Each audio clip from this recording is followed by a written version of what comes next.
Over 1 million cinema lovers have already subscribed to Film Companion. What are you waiting for? Hit the bell icon and join our film family. Netflix India's latest original series, Yeh Kaali Kaali Ankhein, has one hell of a pilot episode.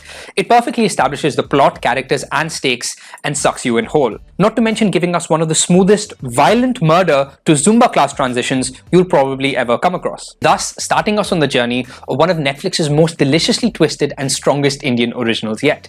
Yeah, that's right. Finally, a Netflix India show that we can get behind and celebrate. And yes, I know the show technically released a week ago and I'm only talking about it now, but a bunch of us had COVID and life basically just stopped for a week, so just cut a brother some slack, you know? Created and directed by Singh, who's also the creator of Sony Liv's popular crime drama Undekhi, Yeh Kaali Kaali Ankhein follows a wonderfully warped, violent love triangle. Vikrant Singh Chauhan, played by Tahir Bhasin, who's clearly having a bit of a moment right now, is your average, hard-working engineering guy who wants nothing more than a simple life with the girl he loves.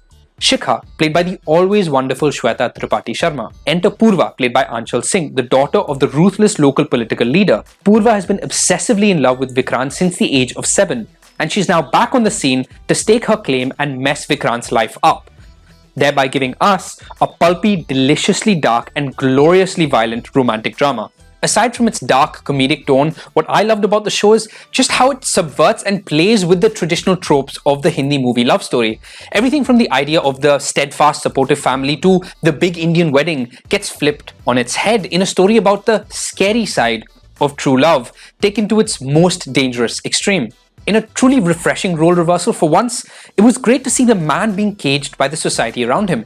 Here, it's the guy who's forced to give up on his life and hopes and dreams in order to be trapped by the institution of marriage to a person he doesn't want to be with, so that he has to become the doormat to a family of in-laws that he detests, where he no longer has any sense of control or agency over his own life, now under the thumb of his controlling bride. The show follows Vikrant's increasingly insane predicament as his life falls apart around him, along with his various desperate, dangerous and at times dumbass attempts to outmaneuver and escape his evil captors and protect those he loves. It's a solid premise with all the makings of a great thriller. But beyond that, we also get some great biting moments of black comedy, like Vikrant desperately Googling everything from how to use a gun to how to hire a trained killer. But easily one of my favorite sequences is the show's take on the Bollywood seduction song, where we see Purva attempting to seduce Vikrant on their wedding night after he's just been forced to get married to her against his will. As she's dancing seductively, he's nervously trying to conceal a gun while trying to pluck up the courage to use it against her. It's a great sequence which perfectly captures the essence of the show. That said, creator Singh isn't quite able to maintain his hold over us throughout the 8-episode runtime. The latter half of the series starts to sag and the narrative gets repetitive, as it feels like we're stuck in the same closed loop of characters doing the same things in the same situations. Not to mention certain arcs and subplots which just feel unnecessary. Like the entire 5th episode which sees Shikha trapped in a car, which merely felt like an attempt to stretch out and extend the tension and raise the stakes beyond breaking point.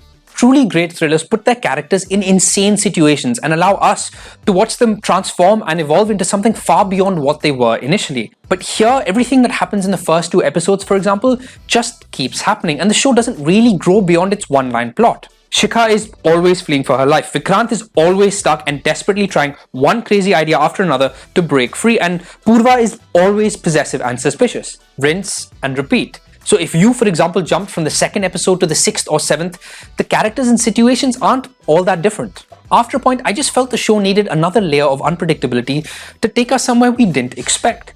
For example, there are promising ideas here, like watching Vikrant increasingly cross moral lines and gradually become the very thing he hates. Or even those moments where we start to feel for Purva and maybe even weirdly root for her. But these are ideas that the show only really explores in moments. Yeh Kaali Kaali Ankhein ends on a cliffhanger and a clear promise for a 2nd season.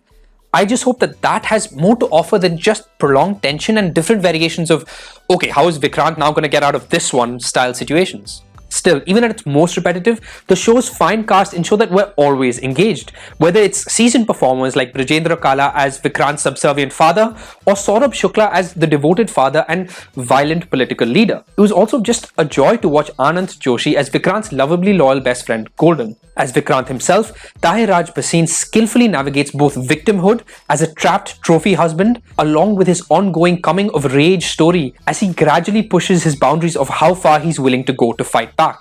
It's great to see Tahir finally getting his due, considering this dude is just everywhere right now, with 4 back-to-back releases within 2 months. But for me, it was Anchal Singh's Purva that really steals the show. With a charmingly sinister confidence, she ensures that you're both drawn to and scared of Purva. Unfortunately, the always impressive Shweta Tripathi Sharma gets the least to do here, as Chikha, the most underwritten character of the 3. In the end, while I wouldn't quite put Yeh Kaali Kaali Ankhein in the league of the best thrillers from the Indian streaming space, it nonetheless left me with hope. It's exactly the kind of specific and distinctive storytelling we've all been hoping for from Netflix, and hopefully the first of many. You can watch Yeh Kaali Kaali Ankhein on Netflix.